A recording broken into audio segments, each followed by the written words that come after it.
Hello, zippity-doo-dah, zippity-day. My, oh my, what a wonderful day. Birdie, birdie. Plenty of sunshine heading my way. Zippity-doo-dah, zippity-day. Hello, again. Story time for kids, story time with me, Morel, Benard. So, stories. What story? What's the story? How? The camel, how the camel got his hump. H-U-M-P. How the camel got his hump? I wonder how the camel got his hump. Now, this next tale of how the camel got his big hump. In the beginning of years, when the world was so new and all, and the animals were just beginning to work for man, there was a camel, and he lived in the middle of a howling desert because he did not want to work. And besides, he was a howler himself. So he ate sticks and thorns and tamarisk and milkweed and prickles.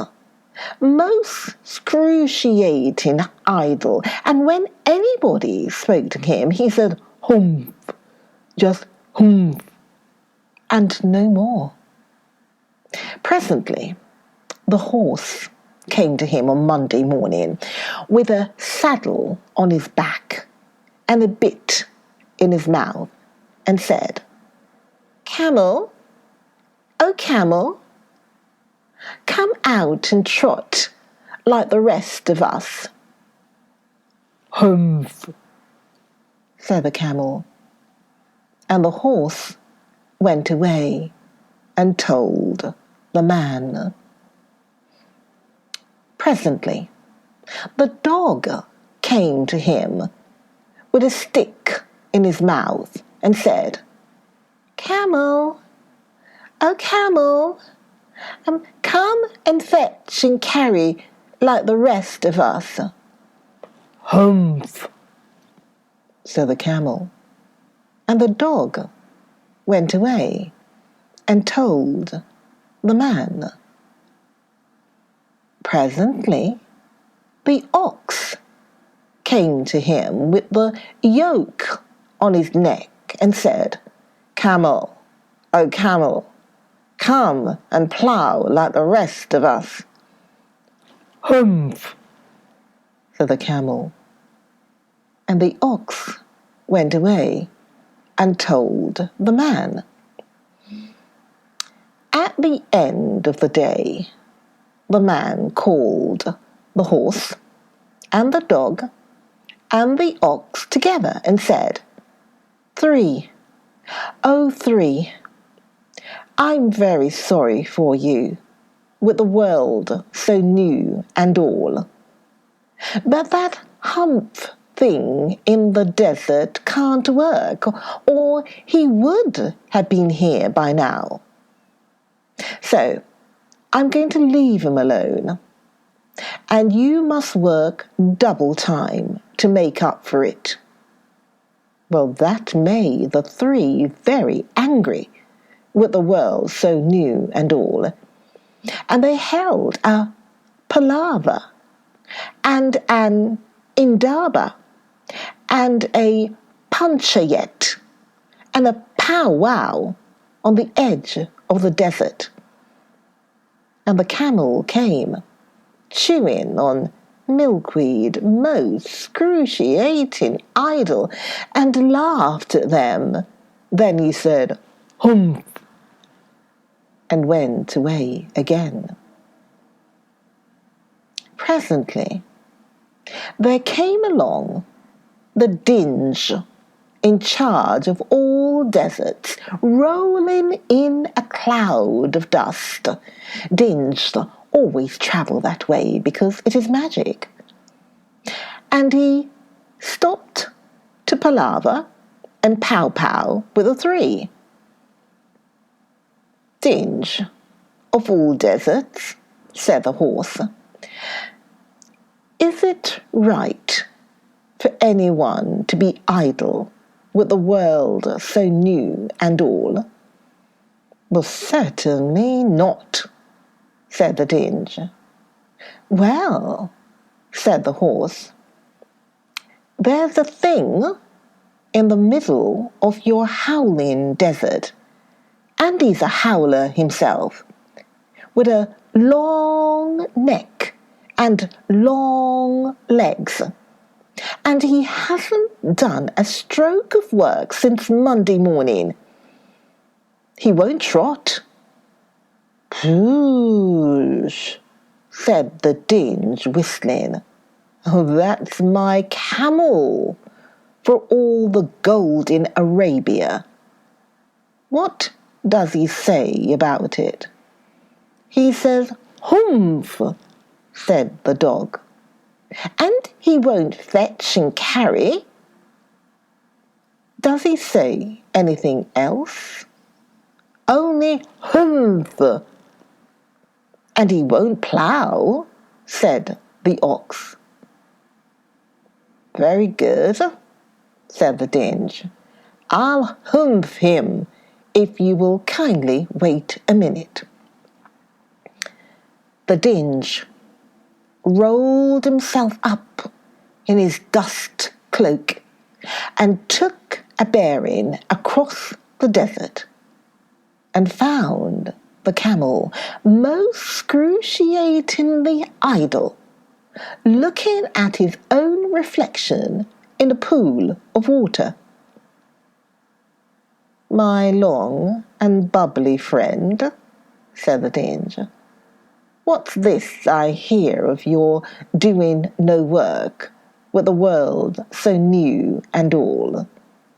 Humph, said the camel.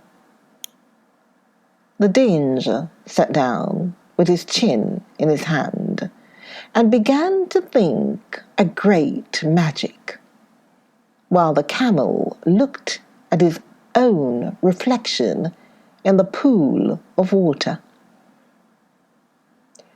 You've given the three extra work ever since Monday morning, all on account of your excruciating idleness, said the Dinge. And he went on, thinking magics, with his chin in his hand. Humph, said the camel. I shouldn't say that again if I were you, said the Dinge. You might say it once too often. Bubbles, I want you to work. And the camel said, humph, again. But no sooner had he said it than he saw his back, that he was so proud of, puffing up and puffing up into a great big lolloping humph. Do you see that? Said the Dinge. That's your very own humph that you brought upon your very own self by not working. Today is Thursday, and you've done no work since Monday, when the work began. Now you are going to work. How can I? Said the camel, with this hump on my back. Well, that's made a purpose, said the Dinge. All because you missed those 3 days. You will be able to work now for 3 days without eating, because you can live on your hump. And don't you ever say I never did anything for you. Come out of the desert and go to the 3 and behave. Humph yourself. And the camel humped himself, hump and all, and went away to join the three. And from that day to this, the camel always wears a hump. I mean, we call it hump now, not to hurt his feelings. But he has never yet caught up with the 3 days that he missed at the beginning of the world. And he has never yet learned how to behave. Oh, the camel's hump is an ugly lump, which, well, you may see it at the zoo. But uglier yet is a hump we get from having too little to do.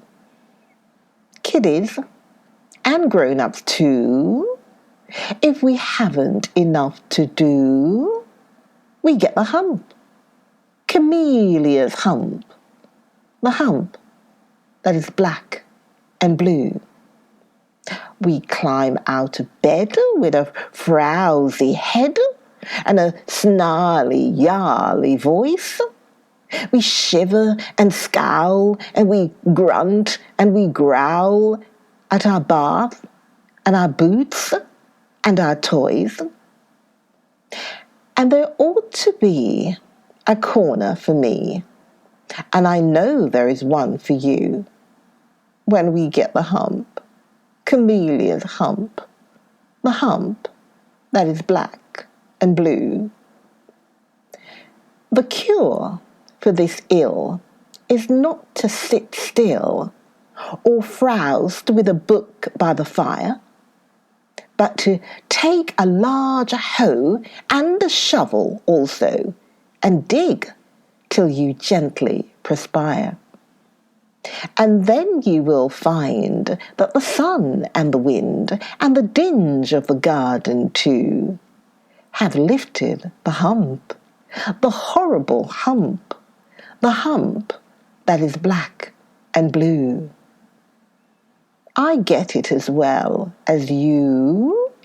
If I haven't enough to do, we all get hump, Camellia's hump, kiddies, and grown-ups too. Okay, that's all about the camel and the hump and his hump. Do join me again for the next story at story time. Join me for the next story, the next video. Me, Morel. So join me, Morel, for the next video. I'll see you then. Okay, Birdie, saying bye-bye. Bye-bye, Birdie. Bye-bye again, Birdie. Okay, see you. Bye-bye. Be good. Bye-bye. Bye.